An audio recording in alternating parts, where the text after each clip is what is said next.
আসসালামু আলাইকুম, সবাইকে স্বাগত জানাচ্ছি। কেমন আছেন সবাই? যদি আপনাকে আজকে আমি একটা প্রশ্ন করি যে ধরেন 10 বছর বা আগামী 20 বছর পর এই দেশের বা এই সমাজটার, ধরেন আপনার পরিবারটাই নেতৃত্বটা আসলে কে দেবে? আপনি আপনার জায়গা থেকে চিন্তা করুন। 10 বছর কিংবা 20 বছর পর আমাদের যে সমাজটা কিংবা আমার যে পরিবারটা, সেটাতে আসলে নেতৃত্ব কে দিবে? এটা নিয়ে একটু ভেবেছেন? এর উত্তরে কিন্তু আসবে আপনারা সবাই উত্তর দিবেন যে আমাদের পরবর্তী প্রজন্ম অর্থাৎ তরুণ সমাজ। এখন যারা তরুণ তারা আগামী 10 থেকে 20 বছর পর এই দেশের সমাজের তথা আমাদের পরিবারের নেতৃত্ব দিবে।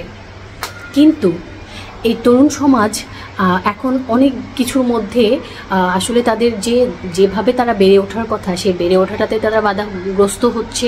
তরুণ সমাজটা আসলে নষ্ট হচ্ছে গুটি কয়েক কারণে। সেই কারণগুলোর মধ্যে আমি আজকে 5টা কারণ আলোচনা করব, যে কারণগুলো আমাদের তরুণ সমাজকে ধ্বংসের মুখে নিয়ে যাচ্ছে। Number 1, social media addiction. Social মিডিয়াতে আজকাল আমরা বিভিন্নভাবে স্ক্রলিং করি, জিনিসপত্র দেখি, কিন্তু এই সোশ্যাল মিডিয়া এডিকশনটাও আবার 2 ধরনের হতে পারে।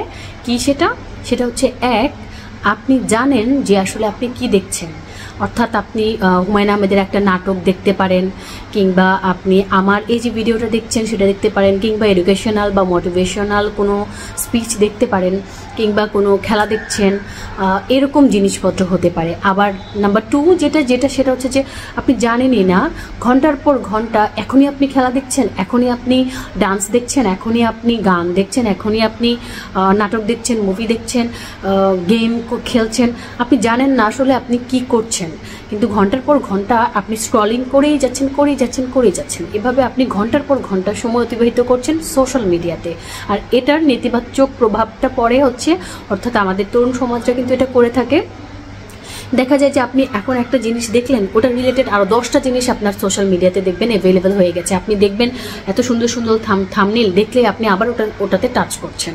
আমাদের তরুণ সমাজরা যে চিন্তা করবে যে এটা কি আমার জন্য ভালো হচ্ছে কি খারাপ হচ্ছে, সেটা চিন্তা করার যে মস্তিষ্কটা, সেটাই ওদের থাকছে না। মোদ্দা কথা, সোশ্যাল মিডিয়া আপনার জীবনকে আশীর্বাদ দিবে নাকি অভিশপ্ত করবে, সেটা ডিপেন্ড করবে আপনার উপর, আপনার সোশ্যাল মিডিয়া স্ক্রলিংয়ের উপর। এবার আসা যাক নাম্বার টু সেটা হচ্ছে পর্নোগ্রাফি এবং বা ফিল্ম। এই জিনিসগুলো হচ্ছে কথায় বলা হয়ে থাকে আর কি, রিসার্চ বলে এরকম যে কোনো মানুষ জীবনে যেগুলো দেখেনি বা এটার সে দেখেনি এরকম হয় না। জীবনে একবার হলেও একটা মানুষ, প্রত্যেকটা তরুণী জীবনে একবার হলেও এই জিনিসটা দেখছে। অর্থাৎ সোশ্যাল মিডিয়ার কল্যাণে এখন সব কিছুই অ্যাভেলেবেল হয়ে গেছে, সো সার্চ দিলেই সব কিছু পাওয়া যাচ্ছে। এটার একটা কিন্তু বিরাট ইম্প্যাক্ট পড়ে তরুণ সমাজের উপরে। আর এই দুটো শব্দ আমি বলেছি, এদের কিন্তু কাস্টমার বললে আসলে কাস্টমারই বলা যায়, এদের মোদ্দা কথা এদের কাস্টমারই কিন্তু হচ্ছে ইয়থ বা তরুণ সমাজ। তো এদেরকে অ্যাট্রাক্ট করার জন্য যা করা দরকার তারা কিন্তু তাই করে যাচ্ছে। আর তরুণ সমাজ এটা অনর্গল গিলেই যাচ্ছে। এতে করে তারা তাদের যে কার্যক্ষমতা সেটা হারাচ্ছে। অর্থাৎ দেখা গেছে যে এত পারফেকশন চায় ওরা, তখন দেখা যায় যে ওই পারফেকশন পেতে দেখতে চোখের যে তৃপ্তি বা অরিজিনালি যেটা পাওয়ার কথা সেটা আর পায় না রিয়েল লাইফে। এবং দেখা গেছে তাদের যে তাদের আলটিমেটলি কিছুদিন পরে এটাতে অ্যাট্রাক্ট হতে অ্যাডিকশান নিতে তারা আসলে এরকম হয়ে যায় যে তারা খিটখিটে মেজাজের হয়ে যায়, তারা হচ্ছে তাদের মনোযোগে হারিয়ে ফেলছে। দেখা যাচ্ছে তারা কাজকর্মে গিয়েও ওই জিনিসটাই চিন্তা করছে, ও তাদের আলটিমেটলি তাদের কাজকর্মে আসলে মন বসাতে পারছে না, তাদের মেজাজ খিটখিটে হয়ে যাচ্ছে। এবং আমাদের যে ডোপামিন খরচ হচ্ছে, অর্থাৎ তরুণ সমাজ এগুলোতে অ্যাডিক্টেড হতে তাদের ডোপামিনটা অতিরিক্ত খরচ হচ্ছে, যার ফলে তারা আসলে সহজ সরল ছোট কোনো কিছুতে আসলে, যেমন ফুটবল খেলা, ক্রিকেট খেলা, মাঠে দৌড়ানো, এরকম ছোট এরকম আনন্দের জিনিসগুলোতে তারা আসলে আর আনন্দ খুঁজে পায় না। তাদের হতাশা কাজ করে এগুলোতে, তাদের ব্রেনটাতে আর তারা ওই রকম হ্যাপিনেসটাকে কাজ করাতেই পারে না, চাইলেও আসলে পারে না। যখন তারা এডিক্টেড হয়ে যায় আর কি। এমনকি তারা কোথাও যদি ধরেন কোথাও ঘুরতে গেলে কার না আনন্দ লাগে বলেন, সেখানে গিয়েও তারা আসলে আনন্দ খুঁজে পায় না। নাম্বার থ্রি যেটা, সেটা হচ্ছে জাঙ্ক ফুড এবং শারীরিক সক্ষমতা হারাচ্ছে আজকালকার বা পরবর্তী প্রজন্মরা যে শারীরিক পরিশ্রম করছে না সেটা। তো এই যে আজকালকার ঢাকা শহরে বা ঢাকা শহরের মতো বড় বড় শহরগুলোতে এখন কিন্তু খেলার মাঠ, পর্যাপ্ত খেলার মাঠ নাই বললেই চলে। আর যদি এখনও, আগে তো খেলতে গেলে বাচ্চার বাবা মারা বলতো যে তো খেলতে যাস কেন, পড়তে বস। এখন বাচ্চার বাবা মারা সচেতন হয়ে খেলতে যেতে বলে, কিন্তু কোথায় খেলবে? খেলার তো কোনো মাঠ নাই। খেলার পর্যাপ্ত মাঠ না থাকার কারণে বাচ্চারা খেলতে পারছে না, বাইরে যেতে পারছে না। তার জন্য তারা আসলে এই যে মোবাইল ফোনে আসলে অ্যাডিক্টেড হয়ে যাচ্ছে, বাসায় বসে গেম খেলছে। গেম খেলতে খেলতে তারা এই যে বসে থাকে, ঘন্টার পর ঘন্টা বসে থাকে, শারীরিক পরিশ্রম কিন্তু তাদের হচ্ছে না। এতে করে তাদের স্থূলতা বৃদ্ধি পাচ্ছে। আপনি এত ছোট ছোট বাচ্চাদেরকে দেখবেন, এখন ডক্টরের কাছে গেলে আপনি জানতে পারবেন যে এত ছোট ছোট বাচ্চা কেজি 2 কিংবা ধরেন আপনি 1, 2, 3, 4 পড়ে, এরকম বাচ্চারা এত স্থূলতা বৃদ্ধি পেয়েছে বর্তমান সমাজে, এটা একটা ব্যাধির মতো হয়ে গিয়েছে। আরও একটা এর মধ্যে রয়েছে যেটা জাঙ্ক ফুড। অলিতে গলিতে আপনারা যে কোনো রাস্তা যেদিকে যান, চোখ খুললে অলিতে গলিতে আপনি ব্যাঙের ছাতার মতো দেখবেন ফাস্টফুডের দোকানগুলো, রেস্টুরেন্টগুলো এত বেশি হয়েছে। এই যে দেখছেন আপনি, 1 দিন 2 দিন 3 দিন পর আপনি যাচ্ছেন, এই পথেই যাচ্ছেন, যাওয়ার সময় দেখছেন। 1 দিন 2 দিন 3 দিন আপনার বাচ্চাকে আপনি বলে বুঝিয়ে রাখতে পারবেন, কিন্তু 4র্থ 5ম দিনে ঠিকই আপনাকে দিতে হচ্ছে, আপনি বাধ্য হচ্ছেন দিতে, কিছুই করার নেই। আর এটা তরুণ সমাজকে তাদের শারীরিক সক্ষমতা থেকে সরিয়ে নিয়ে যাচ্ছে, অর্থাৎ তাদের শারীরিক সক্ষমতা কমে যাচ্ছে এবং মানসিকভাবেও তারা বিকারগ্রস্ত হয়ে যাচ্ছে। Number 4, irregular sleeping স্ক্যাডিউল।